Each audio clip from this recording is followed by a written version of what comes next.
Queridos amigos, hermanos, familia de la fe que nos siguen por este medio, les saludo a todos ustedes con la paz del Señor. Qué bueno es reencontrarnos para poder compartir, para poder hablar de las cosas de Dios, para poder recibir la luz que este libro emana, que es su palabra, su Biblia, a efecto de que nosotros podamos caminar correctos, seguros y sobre todo advertidos. Habíamos comenzado la semana pasada con un conjunto de charlas que los vamos a seguir manteniendo hasta cuando Dios así lo disponga en el tema de saber un poco partir de nuestra realidad, es decir, de una realidad humana, de las dificultades, de los problemas, de las angustias, de las aflicciones que a veces nos toca vivir, a veces nada más, gracias a Dios, pero que a veces esos tiempos nos golpean, nos debilitan y lo importante es que nosotros, de un u otro modo, en el manejo diario de nuestra vida, podamos mantener una conducta que no nos permita el que nos cojan las dificultades desapercibidos, que nos cojan desprotegidos, que nos cojan y nos acaben. Es decir, lo peor que a uno le puede pasar es que una dificultad le coja estando frágil, estando débil. Las dificultades van a venir, no las sabemos cuándo, no las sabemos de qué modo, ni tampoco podemos siempre advertir en qué área pueden llegar, pero lo que sí podemos es tratar de estar siempre fructificados, multiplicados y fortalecidos, como lo habíamos sugerido en la charla anterior de estos temas, ¿sí? Es decir, habíamos visto al pueblo de Israel que le tocó vivir bajo una opresión en los últimos años de su permanencia en Egipto, y menos mal ellos estaban en esa condición, ellos se habían fructificado, ellos se habían multiplicado y se habían fortalecido, y eso les permitió soportar, aguantar, resistir a las dificultades que les tocó vivir. Bueno, continuando un poco con la historia del pueblo de Egipto y para hacer un símil con las circunstancias que nosotros podemos vivir, porque el Dios es el mismo. Aquel que sacó de Egipto es el mismo que a nosotros nos libra de nuestras aflicciones, de nuestras dificultades. Aquel que sacó con mano fuerte, esa misma mano fuerte, ese brazo extendido, sigue en favor nuestro. Por eso es que podemos hacer este símil, porque partimos de lo más importante que es el mismo Dios, el Dios de Abraham, de Isaac y de Jacob. Es el mismo Dios que nos sostiene, que nos sustenta, en cuanto le busquemos aquí, en su palabra, porque de Él habla esta Biblia. Y le decía, continuando con esto, hubo un punto que también lo destacamos la semana anterior, y que era cuando el tiempo arrecia, ¿no? Ese día más crítico o la época más difícil, pues no solo fue la opresión en cuanto a mayor trabajo, a pago de más impuestos, de más tributos, de menos ayuda para que ellos puedan cumplir con el requerimiento que tenían de parte de Faraón, sino que viendo que no podían enfrentar al pueblo de Dios, dieron orden a las parteras para que cuando las hebreas vayan a dar a luz, si es que era una niña, preserven su vida, y si es que eran niños, les asesinen, les maten, ¿sí? A efecto de debilitar la fuerza que a su vez terminaba perjudicándoles a ellos mismos porque estaban debilitando la fuerza principal de trabajo, digamos, pero la cosa era no contar con hombres para que a la vuelta de la esquina no sean un ejército, sí, un ejército de combate que pueda derrotarlos, ¿sí? Entonces dan esta orden y de hecho eso sucedió y fue una situación extremadamente crítica, de mucho dolor, que pretendió ser de mucho debilitamiento también, pero vea, Dios tiene sus planes, Dios sabe cómo hace las cosas y precauteló la vida de un hombre que luego sería llamado Moisés. Este niño cuando nace, obviamente, qué madre podría permitir que su hijo sea eliminado, extinguido en los pocos minutos de vida, y ella precauteló a este niño, ¿sí? Obviamente ella no fue a donde las parteras y eso hizo que ella guardara a este niño, pero a los 3 meses, ya no pudiendo esconderlo, le puso en un canasto y lo envió por el río. Cuando el niño lloraba, llamó la atención de la hija de Faraón que estaba en el río y pidió que trajesen ese canasto. Al ver al niño y la belleza que implica una criatura, tuvo compasión y lo rescató. Inmediatamente la tía materna del niño, que estaba muy pendiente de la situación, le dijo, ¿quieres que te busque una sierva hebrea para que lo cuide? Y le dijo, tráeme. Y le trajo a su propia madre biológica para que le cuidara. El niño creció en un ambiente de privilegios, creció en un ambiente de ¿qué le digo?, de un estrato social privilegiado, de un estrato social que no vivió el dolor, el quebranto, las dificultades que el resto del pueblo de Dios vivía, que el resto del pueblo de Israel vivía, porque él fue criado como hijo de la hija de Faraón, ¿sí? Y eso quizás le hizo a él tener ciertas características, ciertos comportamientos, como por ejemplo la prepotencia o el sentirse capaz de juzgar a otros, o quizás sentirse que tiene una condición especial frente a los demás, que le llevó en un momento determinado a tener una actitud totalmente reprochable y, claro, que cambió su vida. En algún momento él vio que un egipcio, siendo ya Moisés crecido, vio que un egipcio maltrataba a un israelita y Moisés sabía plenamente quién era él, porque él fue criado por su madre y obviamente su madre le tenía al tanto de toda la situación.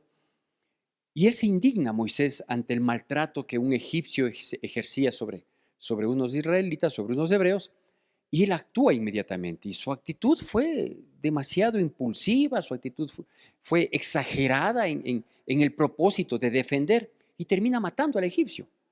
Y como le mata al egipcio, pues él, sintiéndose tranquilo por haber librado a sus hermanos con una fuerza desmedida, y sobre todo él no era el llamado a hacer ese tipo de cosas. No es que él era el comandante de la seguridad, ni mucho menos, ¿no? Al día siguiente, él ve que tenían un conflicto, al día siguiente del crimen que él comete, ve que tenían un conflicto un par de hebreos y él se acerca para tratar de poner paz, para tratar de exhortarles a que solucionen las cosas con calma, pero ellos le responden y le dicen, ¿acaso tú pretendes hacer la misma justicia que hiciste con el egipcio? ¿Vas a matarnos a nosotros también?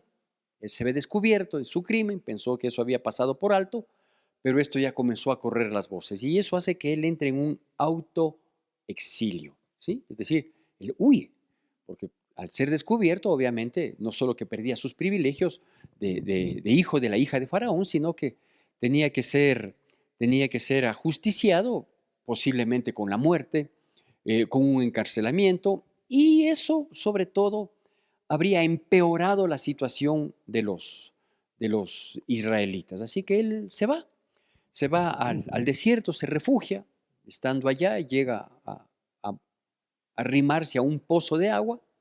Estaban ahí unas pastoras para dar de beber a sus ganados y ve que entran unos pastores, varones, machistas, y lo sacan a estas pastoras. Les dicen, háganse un lado, nosotros vamos a dar de beber primero a nuestros animales. Esto le indigna, esta injusticia le indigna a él y las defiende y permite que saquen el agua primero ellas, porque ellas habían estado con anticipación ahí.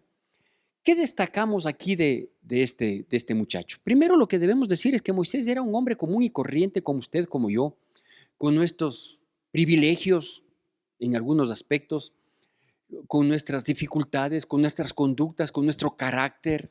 Es decir, es una persona más que luego pasaría a ser uno de los más grandes hombres de la historia, no solo del pueblo de Dios, no solo de la Biblia, sino del mundo entero y de la existencia de la humanidad, sino que él es un hombre normal, ¿no? Es un hombre sujeto a situaciones a las que estamos todos sujetos a expensas en cada época de nuestras vidas, ¿sí?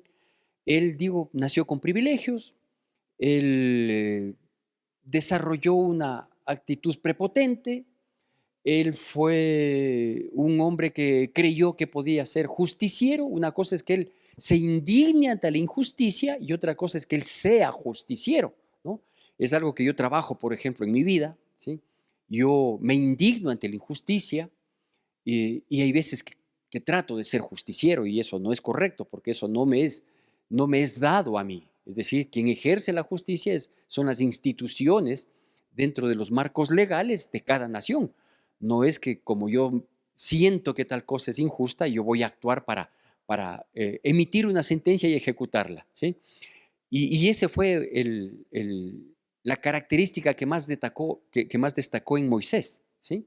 Tanto frente a la opresión del egipcio, frente a los hebreos, que terminó matando al egipcio, cuanto a la defensa de las pastoras que quisieron ser vulneradas en su derecho frente a los pastores.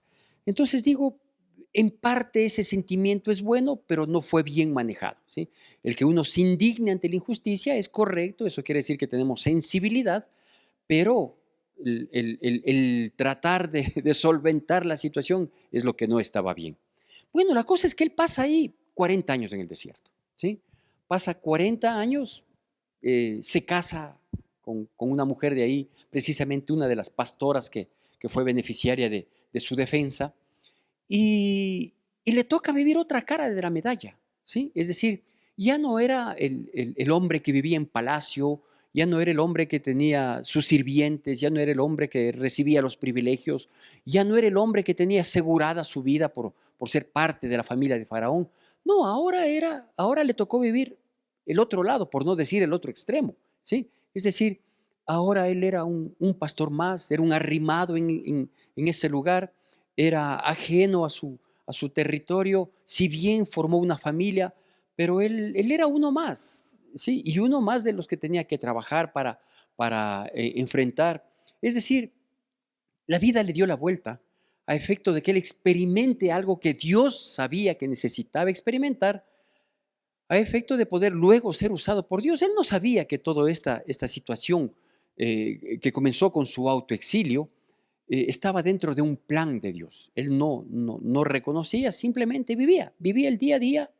No sé qué expectativas él tenía, no sé qué proyección él tenía de vida, posiblemente con el tiempo llegar a tener una posesión de tierra para dejar a sus hijos con algún ganado y sembríos, que lo que en aquel entonces era común, digamos, era una expectativa generalizada. Pero en un momento determinado, Dios se manifiesta a él. Y es ahí donde yo quiero continuar con esta charla, esta historia que nos deja ver algunos aspectos y que espero queden grabados en nuestras mentes y en nuestros corazones. Porque como lo insisto, esa fue época de él. Él era Moisés, pero el mismo Dios de él es el nuestro. Así que le invito a que vayamos al libro de Éxodo capítulo 3, Éxodo capítulo 3, y vamos a hacer la lectura de la palabra de Dios del versículo 7 al versículo 10. Éxodo capítulo 3, versículo 7 al versículo 10. La palabra de Dios dice así, por favor siempre con atención y con reverencia a la palabra de Dios. Éxodo capítulo 3, versículo 7 al 10 dice así. Dijo luego Jehová, bien he visto la aflicción de mi pueblo que está en Egipto, y he oído su clamor a causa de sus exactores, pues he conocido sus angustias.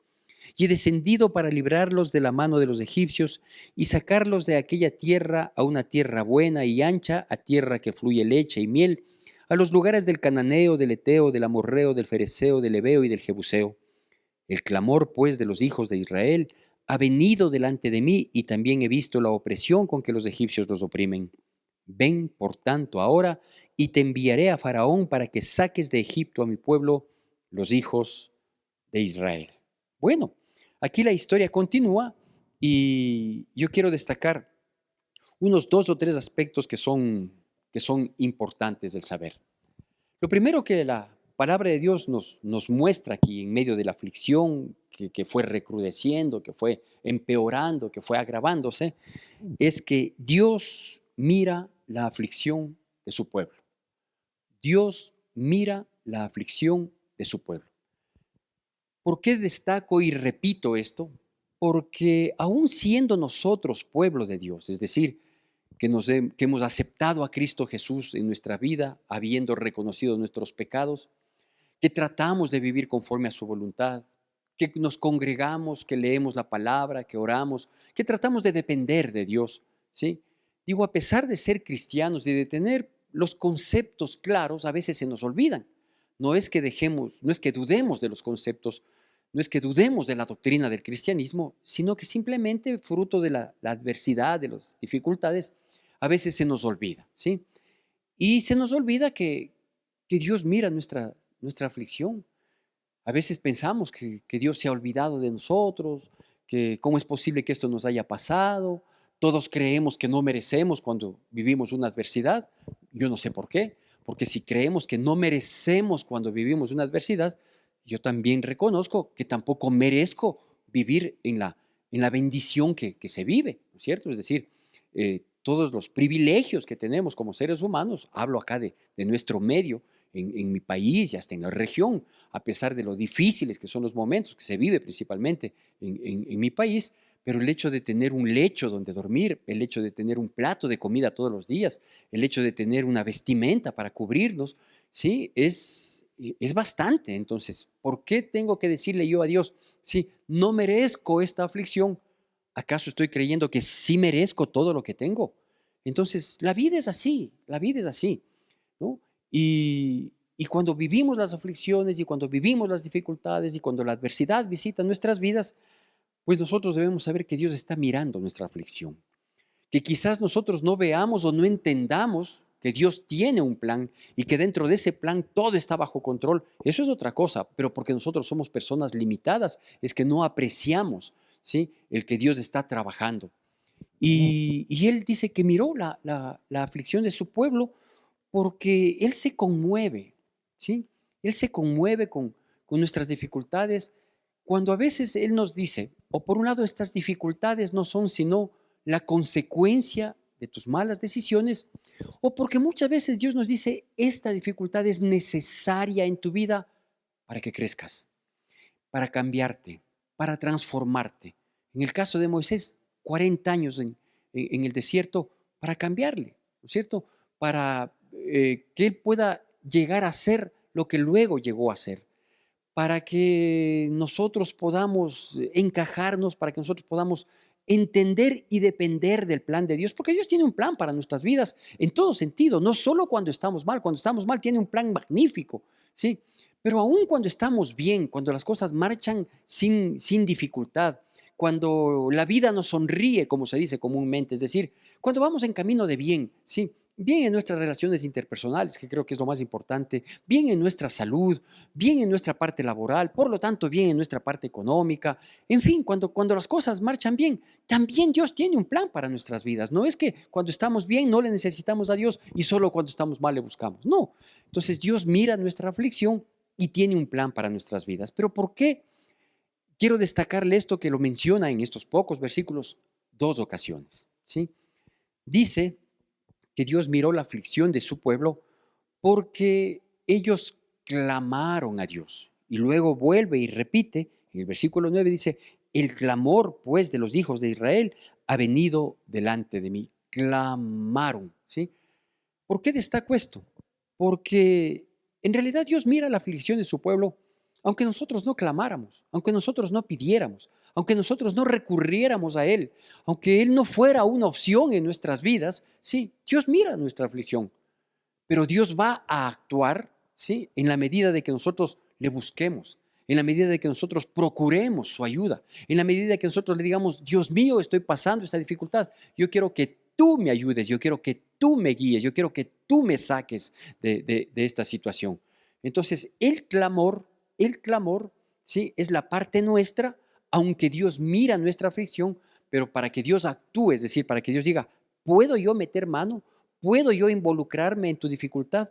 ¿Puedo yo ser la solución para tu vida? Entonces uno tiene que clamarle, uno tiene que pedirle, es decir, Dios es tan caballero que su caballerosidad no es que resta su poder, pero Dios es tan caballero que Él va a meter mano solo donde nosotros le permitamos o donde nosotros le pidamos, ¿sí?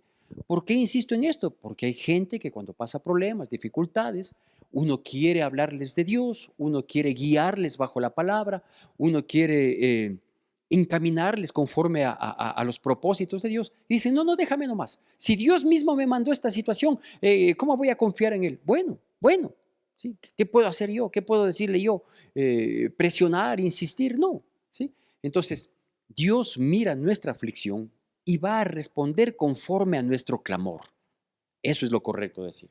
Entonces, si usted y yo pasamos por aflicción, por dificultad, clame a Dios, pídale a Dios, dígale, ayúdame, ¿sí? Y dígale, Señor, yo quiero depositarme en tus manos para que todo lo que tenga que suceder a través de esta dificultad, pues eso termine sucediendo, porque reconozco que tu voluntad es la perfecta y yo quiero someterme a esa voluntad.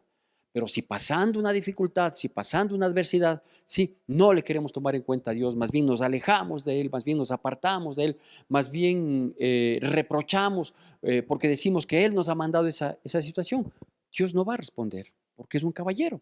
Sí, Dios no va a responder. Si aquí yo estoy a la puerta y llamo. Si abres la puerta, entro. Si no abres la puerta, pues tranquilo, ¿no? Con el dolor del alma, como solemos decir los humanos, con el dolor del alma, pero me tocará ser un simple espectador, cuando Dios puede ser nuestro gran ayudador, el solucionador de nuestros problemas. Pero bueno, ese es un primer aspecto. Un segundo aspecto que, que es necesario destacar es que Dios no solo mira nuestra aflicción, sino que Dios quiere librarnos del quebranto, ¿sí? Parecería esto muy lógico, parecería esto intrascendente, pero déjeme decirle que en la práctica no lo es, ¿sí?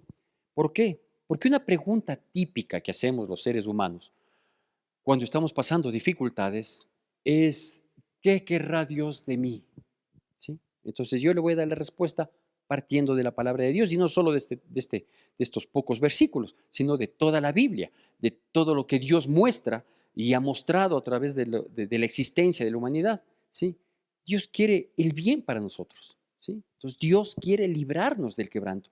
Dios no quiere acabarnos con el quebranto, Dios no quiere burlarse de nosotros, Dios no quiere que vivamos humillados. A veces Dios quiere que nos humillemos, pero no que vivamos humillados. Entonces Dios quiere librarnos del quebranto. Si usted y yo pasamos dificultades, angustias, situaciones que no entendemos cómo llegaron, por qué llegaron, sí, al menos sí podemos saber para qué llegaron. Llegaron, una, para que nosotros aprendamos a depender de Dios, para que nosotros aprendamos las enseñanzas que quizás por amor no las quisimos aprender, pero sobre todo Dios quiere solucionarnos el problema. Dios quiere solucionarnos el problema.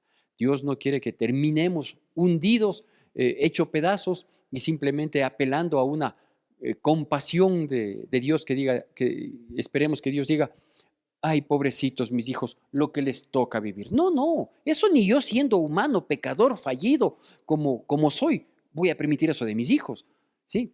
Si yo siendo malo sé dar buenas dádivas a mis hijos y si ellos tuvieran algún inconveniente, algún problema y está a mi alcance a pesar de mis limitadas condiciones y capacidades, está a mi alcance el poder hacer algo por ellos, claro que lo voy a hacer, pues, y eso yo que soy fallido, pecador, humano, limitado, sí, cuánto más un Dios de gloria, de poder grande, majestuoso, no va a querer librarnos de la situación, ¿sí? Y aquí viene un último aspecto que es sumamente importante y del cual me permití sacar el título de esta pequeña charla, y es el hecho de que Dios le dice a Moisés, ven, yo quiero usarte, yo quiero cumplir el plan que tengo, pero para este plan yo necesito contar con alguien, ¿sí? Humanamente hablando, Dios ha demostrado, y bíblicamente lo dice así, históricamente está comprobado, que hay muchas cosas en las que Dios hizo lo que tenía que hacer sin intervención humana, sin contar con nadie, ¿sí? Entonces, para corregir un poco a veces este criterio de que yo cómo sé que es Dios el que quiere hacer las cosas si siempre terminan haciendo los humanos. Es porque los humanos recibimos la bendición de Dios a veces a través de otras personas, pero es Dios obrando, ¿no es cierto? Pero digo para que esto no se generalice, ¿sí? Hay muchas situaciones que la Biblia nos muestra que fueron hechas, que fueron realizadas sin intervención humana. Es decir, Él puede hacerlo por sí solo, porque Él es omnipotente, ¿sí? Sin embargo, muchas de las ocasiones también Dios quiere usar a personas, Dios quiere usar herramientas, ¿sí? Para, refiriéndome herramientas a personas, para poder liderar, para poder que sean parte visible de la solución, ¿sí? Y es efectivamente eso lo que sucedió. ¿Qué le dijo Dios a Moisés? Le dice en el versículo 10, ven por tanto ahora y te enviaré a Faraón para que saques de Egipto a mi pueblo, los hijos de Israel. ¿Cómo le llamamos a este tercer punto? Yo actuaré a través de ti. Y permítame, con las debidas disculpas de antemano, señalarle, yo actuaré a través de ti. Dios quiere usar nuestras vidas. ¿Sí? ¿Quién era Moisés? Ya le dije al inicio. Era un aniñado que creció en casa de Faraón como hijo de la hija de Faraón, que desarrolló una conducta prepotente, que se sintió justiciero, que él mismo juzgaba y sentenciaba. ¿Sí?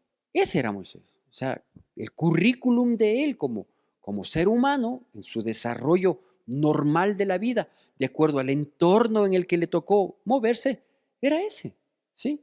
Pero como Dios tenía un plan para su pueblo a través de Moisés, entonces Dios mismo en su soberanía, ¿sí? No en su voluntad, en su soberanía, permitió que él, con esa conducta que había desarrollado, pues, termine cometiendo un crimen. ¿Sí? Entonces Dios usó para liberar a su pueblo a un ex criminal, a un ex convicto, sí. Dios usó exactamente a un ex convicto. Por eso le decía, nosotros debemos considerar que los grandes personajes que hay en la Biblia y algunos de ellos también en la historia postbíblica, ¿sí? No es que tengan un gran currículum, no es que desde siempre han tenido un currículum intachable, ¿sí? Para poder ser usados por Dios para tal o cual situación que favorezca a multitudes, ¿no? Entonces, este ex convicto, este criminal, este prepotente, este privilegiado, este aniñado, llegó a ser usado. Claro, ¿cuándo llegó a ser usado? Después de ser transformado. Entonces, aquí es importante dos cosas con las cuales quiero concluir. El primer aspecto es decirle que Dios quiere usar nuestras vidas, ¿sí? Dios quiere usar nuestras vidas, Dios quiere que nosotros seamos personas que estemos constantemente, como habíamos culminado la charla anterior de este tema, ¿sí? Fortalecidos, fructificados, es decir, personas que siempre estemos dando buen fruto, que siempre tengamos un comportamiento adecuado, más allá de las circunstancias que nos toque vivir, o muy buenas o difíciles, ¿sí? Pero que siempre seamos gente buena, gente de bien, gente con principios, gente con valores, gente honesta, gente transparente, porque eso es un escudo para nuestras vidas. No que nos inhiba de las dificultades, sino que nos va a mantener fortalecidos frente a ellas cuando lleguen, ¿no? Entonces, siempre fructificando, siempre fortalecidos en el Señor, es decir, dependiendo siempre de Dios, congregándome, leyendo la Biblia, cumpliendo su voluntad, sus mandamientos. Entonces, eso nos va a mantener fortalecidos, ¿sí? Entonces, Dios va a usarnos, sí va a usarnos, pero para que Dios pueda usarnos para favorecer a otras personas, para ser de bendición a otras personas, para ser ejemplo quizás o referente de otras personas, Dios lo primero que va a hacer es transformarnos. Dios va a transformarnos, ¿sí? De las actitudes que son a veces genéticas, innatas en nuestras vidas, Dios va a trabajar. Dios no va a poder hacer uso de nuestras vidas mientras nosotros tengamos actitudes deliberadamente contrarias a lo que Dios quiere mostrar a través de nuestras vidas. Es decir, si somos orgullosos, jactanciosos, prepotentes, necios, tercos, rendidos al pecado, ¿sí? Dios no va a usar nuestras vidas, ¿no? Y, y vea, lastimosamente, en estos últimos años, algunos años, 10, 12, 15 años quizás, yo he recibido, gracias a Dios, pocas visitas de personas cuyos testimonios de vida dejan mucho que desear. Y no estoy juzgando sus testimonios de vida, porque no soy quien para hacerlo y cada quien dará cuenta de eso delante de Dios. Pero personas que dejan mucho que desear en su conducta de vida y que han venido a decirme a mí que Dios les ha mandado a decir algo o que Dios les ha mandado a hacer algo dentro de la obra de Dios, ¿sí? Y gente inclusive que no es perseverante o que no es parte del pueblo de Dios, a quien de algún modo a algunos conozco, no a todos les conozco de vista, a unos cuantos por nombre y de esos a unos pocos porque se ha ofrecido tener una conversación. Entonces, Dios sí quiere usar a las personas, a las comunes y corrientes, exactamente, como usted, como yo. Pero Dios quiere usar a las personas después de transformarnos, después de moldearnos. Cuando Dios mire y considere que los aspectos que pudieran ser un estorbo en el uso que Dios quiere dar de nuestras vidas, que pudieran entorpecer el plan de Dios, están pulidas, están cambiadas. ¿Cómo se llama esta prédica? Esta prédica se llama ser parte de la solución. Porque cuando hay dificultades, muchos de nosotros, la mayoría de nosotros, somos parte del problema, ¿sí? Y nos juzgamos unos a otros, y nos señalamos unos a otros, y buscamos culpables a veces de nuestros mismos errores, ¿sí? Tratamos de compartir nuestra culpabilidad para no sentirnos los únicos responsables. Eso no ayuda en nada, ¿sí? El juzgar al otro, el criticar al otro, el echarle la culpa al otro, el sacarle en cara los errores del otro, eso no ayuda en nada. Es mucho mejor ser parte de la solución. ¿Cómo podemos ser parte de la solución? Bueno, dejémonos transformar en las manos de Dios para que si en algún momento Dios considera que pudiéramos ser útiles para solventar, para solucionar, para pacificar una situación, que Dios pueda contar con nuestras vidas. Que Dios nos bendiga y nos seguiremos viendo si Dios así lo permite.